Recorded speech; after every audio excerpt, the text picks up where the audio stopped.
तो दोस्तों, मैं योगेश नागर और प्रॉपर्टी कंसल्टेंट। अगर आप प्रॉपर्टी लेने जा रहे हैं तो कुछ चीज़ों का खास ध्यान रखें। अगर इन्वेस्टमेंट कर रहे हैं तो रीसेल में ना जाएं। अगर रीसेल में जाते हैं तो वहाँ पे आपको ब्रोकरेज प्लस आपको स्टैम्प ड्यूटीज़ और आपको रजिस्ट्री वगैरह का खर्चा रह जाता है। नई टाउनशिप इसलिए मैं बताता हूँ आपको, दो तरीके के आपके खर्चे बच जाते हैं। एक तो क्या होता है कि अपन नई जगह जा रहे हैं जहाँ नया डेवलपमेंट आने वाला हो। पर्पज़ आपका अगर अलग है तो आप फिर जा सकते हैं भाई, आपको इमीडिएट रहना है या फिर इमीडिएट आपको कुछ जो कॉमर्शियल टाइप का कुछ एक्टिविटी करनी हो तो फिर आप कर सकते हैं वहाँ पे। लेकिन अगर मैं वही बात करूँ, अगर आप इन्वेस्टमेंट करके और उसको छोड़ना चाहते हैं यार कि भाई मेरे को कोई बात नहीं, मैं संभालता रहूँगा टाइम टू टाइम, लेकिन मेरे को एक प्रॉपर्टी होना ज़रूरी है, तो वो इन्वेस्टमेंट अगर आप देख रहे हैं तो नई कॉलोनी में जाइए। क्योंकि अगर हम जो पुराना इतिहास है वो उठा के देखें तो जैसे जैसे जयपुर ने ग्रोथ करी है, पुरानी कॉलोनियों में जो क्या नाम पहले बसा हुआ था उसमें रेटें कम थी, फिर रेटें अप हो गई। जैसे अगर सोडाला था, सोडाला के बाद में बसाया गया अपना वैशाली नगर, तो वैशाली नगर निर्माण नगर में आज रेटें क्या हैं आपको खुद को मालूम है। अगर आप राजस्थान की राजधानी जयपुर में अगर आपने कोई भी प्रॉपर्टी अगर सर्च की होगी, आप मेरे से बड़े भी होंगे छोटे भी होंगे, अगर प्रॉपर्टी आपने देखी होगी तो किस हिसाब का आप डेवलपमेंट देख रहे हैं। अब नया जो डेवलपमेंट आ रहा है, नई रोडें आ रही हैं, नई स्कीम्स आ रही हैं, नया हॉस्पिटल, एजुकेशंस, नई हर चीज़ आ रही है। जहाँ पे नई चीज़ आती है वहाँ पे रेटें अप करती है। तो ये सबसे बड़ा कारण है।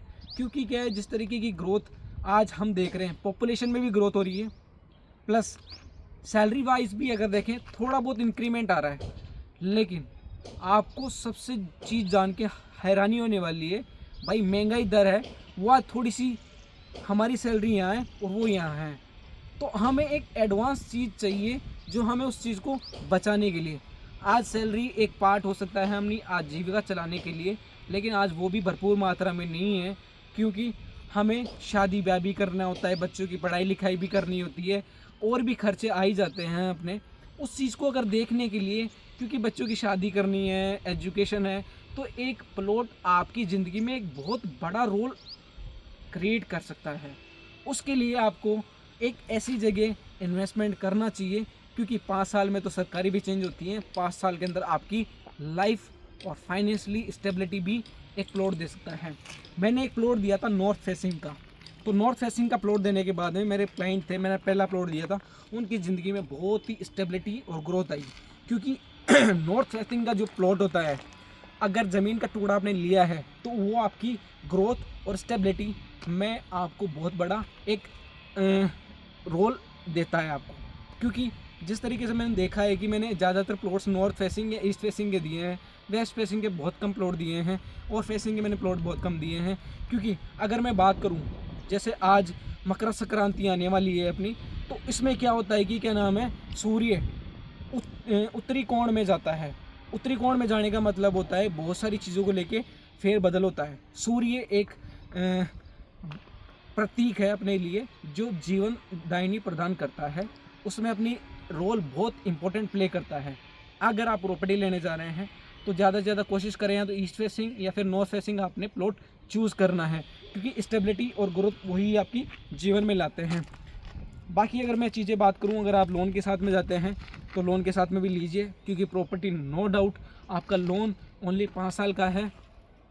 5 साल के बाद में वो प्रॉपर्टी फ्री कर देगी। उस चीज़ को फ्री कैसे कर देगी, आपने ओनली ईएमआई देनी है, पूरा पैसा नहीं देना है आपको। तो मैं चीज़ें बताना चाहूँगा इससे, अगर इस तरीके की अगर आप प्रॉपर्टी का प्लान कर रहे हैं आने वाले 5 साल के अंदर, अब जयपुर की आपको पॉलिटिकल और यहाँ की ग्रोथ देखनी चाहिए। कैसे देखेंगे, अब जैसे देखेंगे पॉलिटिकल, हर 5 साल में यहाँ पे सरकार चेंज होती है, Congress BJP, Congress BJP, BJP Congress, इस तरीके से।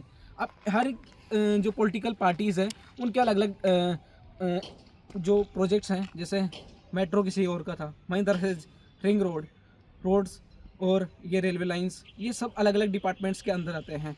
तो उनके अंदर फंडिंग उन्हीं को देते हैं जिनको अंदर उनको वापस आने के ज़्यादा चांसेस होते हैं।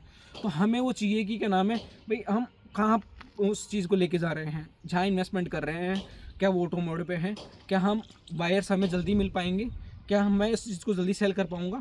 वो किस तरीके से देखा जाता है, जहाँ पे आसपास में या तो कोई बड़ी कंपनी हो, बड़ा प्रोजेक्ट हो, या फिर कोई भी सेक्टर रोड निकलने वाली हो जो भी चालू हालत में हो। ऐसा नहीं है कि भाई ये सर निकलेगा, अभी तो कुछ नहीं है, निकलेगा।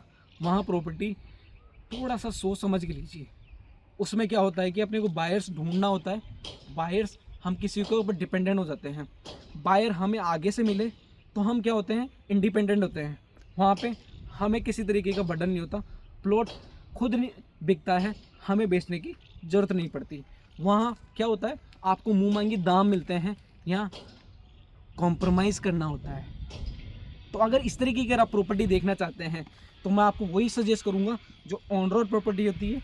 ऑन रोड प्रॉपर्टी, जी हाँ बिल्कुल, आप अपने बच्चों के हिसाब से, अपनी बेटी के हिसाब से, या किसी के हिसाब से भी अगर प्लॉट देख रहे हैं तो एक बार मेरे चैनल के साथ बने रहिए, क्योंकि मैं इसी तरीके से के लिए प्रॉपर्टीज़ आपके लिए लाता रहूँगा और काम के किस्से लाता रहूँगा मैं आपके लिए।